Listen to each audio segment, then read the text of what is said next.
Did you know that in approximately 10 years' time, measurable sensors related to artificial intelligence and big data gathering will outnumber the human population by almost 20x? Hi all, my name is Francisco Gomez, and today I want to talk to you about artificial intelligence.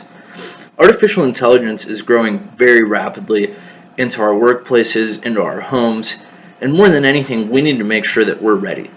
So artificial intelligence, in essence, is a machine that can perform a task with very limited human interaction or occasionally with no human interaction. And from this point on, I'm going to refer to artificial intelligence as AI. So some of the main points that I want to discuss about AI are AI regulation, how AI is affecting the job force, and how AI is already seen and continuously changing our daily routines.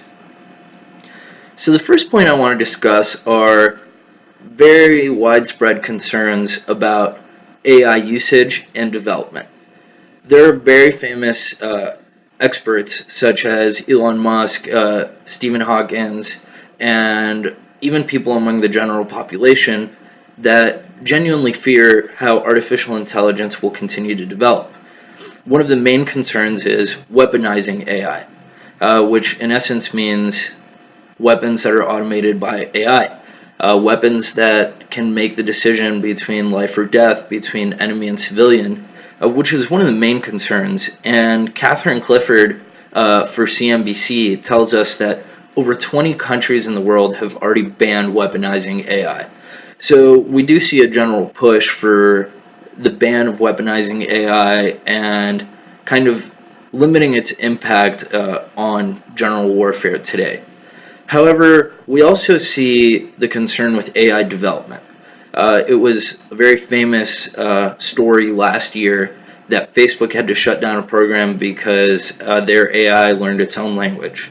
However, Catherine also addresses that as somewhat of a misconception because AI mixed with robotics often generates its own language, and that wasn't the main reason behind Facebook shutting down their AI project.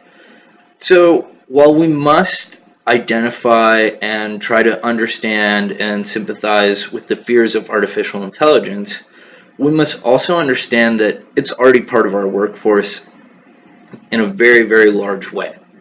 So that's my second point, where we need to analyze what industries are already implementing AI very heavily, which would generally include financial services and banking. So AI is already impacting the workplace, and Dirk Helbing, along with several other psychologists and PhDs on American culture and the American workforce, write for Scientific American Journal, and they state that over 70% of financial transactions today are completed by algorithms, and that in the next 10 to 20 years, 40 to 50% of American jobs could be performed by robots. So that's where we need to understand that the employment landscape is changing.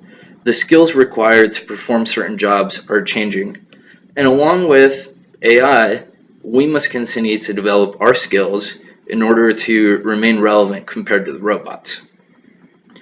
Along with regulation and AI in the workplace, we also see AI in our day-to-day lives more than a lot of us realize. So in our homes, a lot of us have Alexa from Amazon, or we shop on Amazon on our desktops or our laptops, or we go on Netflix on our Apple TVs, and a large majority of us carry around Siri in our pocket wherever we go. So we have to understand that all of these just things that we use in our day-to-day lives are artificial intelligence. Siri learns what you consistently ask, the routes that you take, the stores that you shop. Alexa does the same. Netflix learns what you like to watch. And we need to see that there's really an overlap between AI and our day-to-day lives. But we also need to understand that there is very unique distinguishing characteristics between AI and humans that really just can't be bridged. Trent Gillies also writes for CNBC, and he writes a very interesting article about all of the duties that AI mixed with robotics can perform. AI mixed with robotics can help in nursing homes, in senior homes. It can help in schools. It can help you around the house like Alexa does. It can help you outside of the house like Siri does.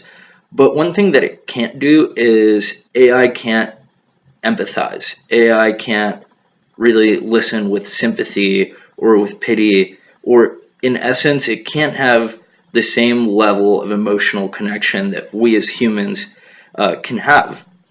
So that's one of those things that we really need to understand. We have unique human qualities that AI will never really be able to attain. And those are the qualities that we need to highlight in our day to day lives and in the workforce in order to not become obsolete compared to robots. So, as you can see, there's a lot of excitement around AI today. Debates on regulation, debates on development, how it's affecting our workplace, how it will affect our workplace 10, 20, 30 years from now, and how it's really affecting our homes and our day to day lives. But more than anything, we need to recognize that AI is already here and it's growing very, very rapidly in every aspect of our life.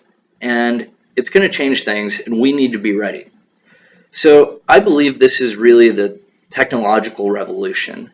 And it's going to come down to how we as humans adapt. In the past, we've always adapted and changed our skill set in order to continue towards a more prosperous future. It happened in the Enlightenment, it happened in the Industrial Revolution. Why not make it happen again in the technological revolution? Let's be part of the more prosperous future. Let's learn how to live with AI, and let's learn how to live better with AI. Thanks for listening.